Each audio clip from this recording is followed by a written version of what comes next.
May second branch na ang Mr. Baka dito sa Taguig. Thank you Lord. Ito ang bagong branch namin na matatagpuan dito sa Barangay Tuktukan, Taguig City. Sa kahabaan lang ng Jen Luna Street. Yung first branch kasi namin dito sa Taguig matatagpuan sa Barangay Maharlika. Kaya sa mga tiga Tuktukan o malapit dito hindi na kayo malalayuan. Dahil nandito na kami sa Tuktukan. Tabi lang kami ng Kingdom Hall, malapit sa Pure Gold Taguig, munisipyo ng Taguig at tapat lang kami ng Nognog. Kaya sa mga naghahanap dyan ng bago at abot kayang food trip try nyo to. Sa halagang 310 pesos, good for 2 to 3 person na. Pang ulam, pang pulutan, pasok na pasok. Nga pala, nasa Google Map lang din kami para mas madali nyo kaming makita. Open nga pala kami ng 10 AM to 12 midnight. Yung stop nyo nangaasaro. Kaya sa mga gustong makatikim ng steak pero hindi pasok sa budget si Mr. Baka na ang sagot dyan. Sa halagang 310 pesos kasi makakatikim ka na ng lechon baka steak style. Pwede ka mamili kung anong luto ang gusto mo. Merong medium rare na mamula-mula, medium well naman na sakto ang pagkaluto, ma-juicy, hindi kailangan ng sauce, pero may gravy na kasama yan. Pag natikman mo to, siguradong manggigigil ka. Trespassing! Kuya!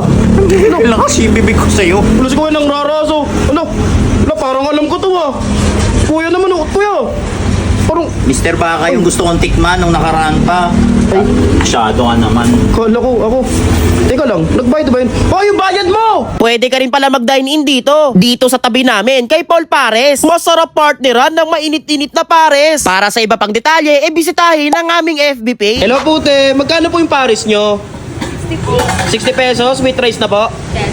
Order po ako ng isa. Yun, pares. Perfect combination sa lechon baka. Guys, ito nga pala yung second branch natin ng Mr. Baka, no? Bali, located nga pala to sa may Barangay Tuktukan, Taguig City, malapit sa Pure Gold, Taguig. So, pwede nga pala mag-dine in dito kung gusto nyo mag-dine in at matikman nyo agad yung Mr. Baka. Yan. Bali, order ka nga pala dito sa tabi naming kainan ng kanin tapos pares. Ayun, tapos order ka na ito, makakapag-dine in ka na dito. Pero pwede rin kanin Pero mas masarap man pag lalagyan mo ng sabaw. Itong Paris nila. Nga pala guys, itong Paul Paris nga pala is 2010 siya nagsimula. Kumbaga ito yung legendary na parisan dito sa Taguig no? Mismo to lang tagal na. Mismo. Maganda dito laging bagong luto yung mga pagkain man. Musok-musok pa. Init. Okay Tamis alat yung lasa man. Okay. Tapos papartneran mo pa ng bagong lutong lechon baka. Itaba pa yan man Grabe naman yan. Medium rare. Medium rare? Yes.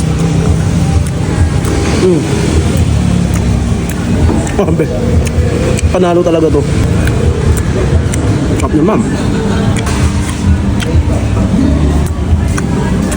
May gravy pa tol. Oo, Bro. May gravy pa yan man.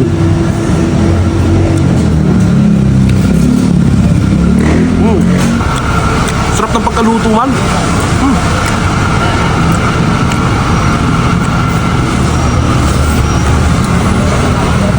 Siyempre, try natin sa kanin yan.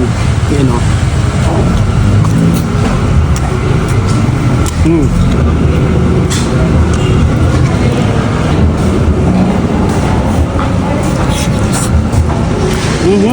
Pares. Sarap. Bigyan natin ng kabalansiman para mabisa. Ito naman guys, lagyan naman natin ng spicy flavor. Pure sili ha?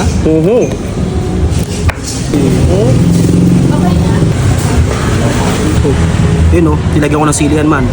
Pasikat tayo Uy.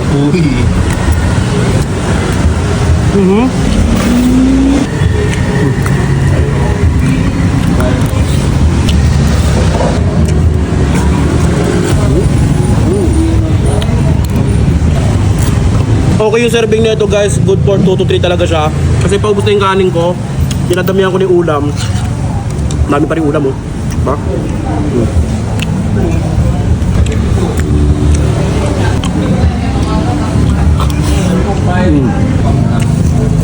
Pinagpawisan ako dito sa sili. Nilagyan ko ng sili.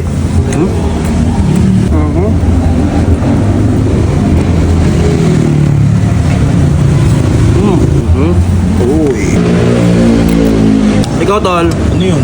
huwag ka pa rin lechon manok o lechon baboy. Bakit? Mag-lechon baka ka rin. Stop!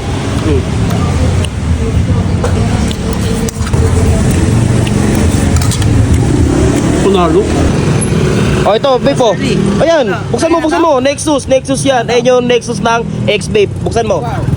Uy, Ang ganda. patingin. Oh, ayan, gamitin mo yan ha. Okay. Thank you.